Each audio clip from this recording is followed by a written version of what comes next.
This is Jake Morrison. 3 years ago, he was worth $28 million. Tonight, he's worth nothing. And it all started because a woman collapsed at a charity gala. Her name was Maya, and saving her life was the biggest mistake he ever made. Jake had just sold his second startup for $28 million. He was on top of the world. That night was supposed to be about celebrating success and meeting investors.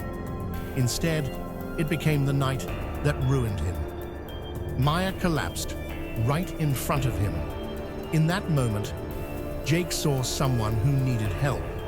What he didn't see was someone who'd been watching him for months. She begged him not to take her to the hospital, said she was undocumented, said they'd deport her before treating her condition, said she'd die either way. But Jake didn't listen. He rode with her in the ambulance. The diagnosis was severe heart failure. She needed emergency surgery within 48 hours, or she'd die. But there was a problem. Maya claimed she was undocumented, and immigration had already been notified. No insurance, no family, no time. That's when the doctor mentioned that if Maya had legal status, like being married to a US citizen, everything would be different. The surgery could happen. She could live. And Jake Morrison, millionaire entrepreneur and certified good guy, made a decision that would cost him everything. He decided to marry a complete stranger to save her life. The plan was simple: marry her, make her legal, save her life, then get a quiet annulment in a year. Clean, uncomplicated. Except nothing about Maya was simple. Somewhere between the hospital and his penthouse, between gratitude and proximity, Jake fell in love. And Maya? She said she felt the same way. 1 year to the day after their fake marriage, Jake proposed for real. And Maya said yes.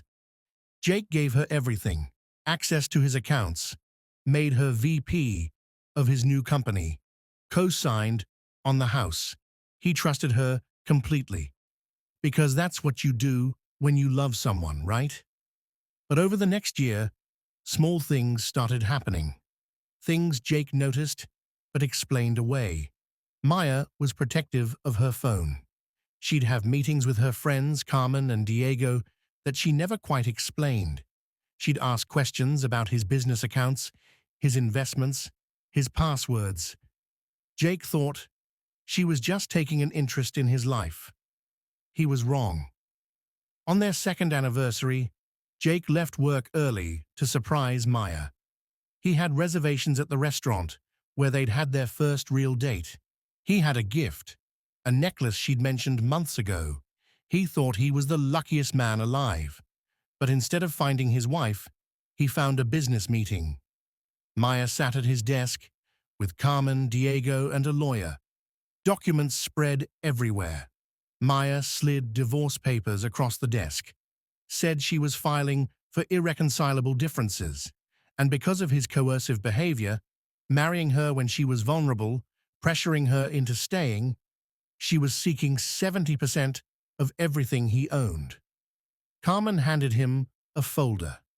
Inside were therapist's notes detailing Jake's supposed psychological abuse, text messages he'd never sent, recordings that had been edited to make him sound controlling, medical records claiming she'd tried to leave him multiple times but feared for her safety.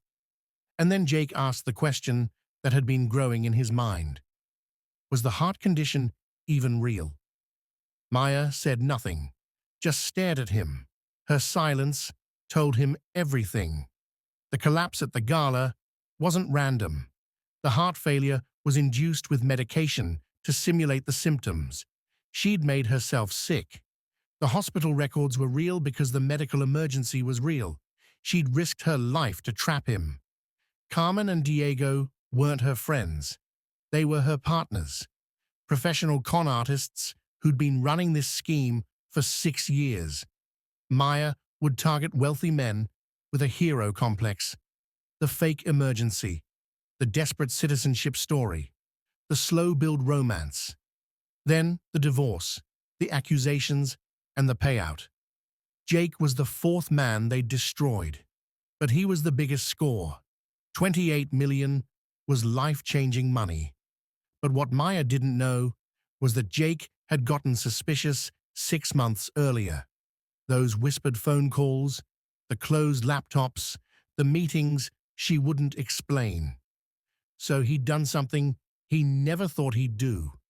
He'd started recording conversations in his own home. Jake reached into his jacket pocket, pulled out a small recording device, set it on the desk. He pressed play. Maya's voice filled the room. "The idiot actually thinks I love him. 6 more months and we'll have access to everything. Then we file, take 70%, and disappear. Carmen, this is going to be our biggest—" The color drained from Maya's face. Carmen and Diego froze. Turns out, Jake wasn't just a good guy. He was a smart guy, and he documented everything. Every contradictory statement, every meeting with Carmen and Diego, every suspicious money transfer she'd tried to hide.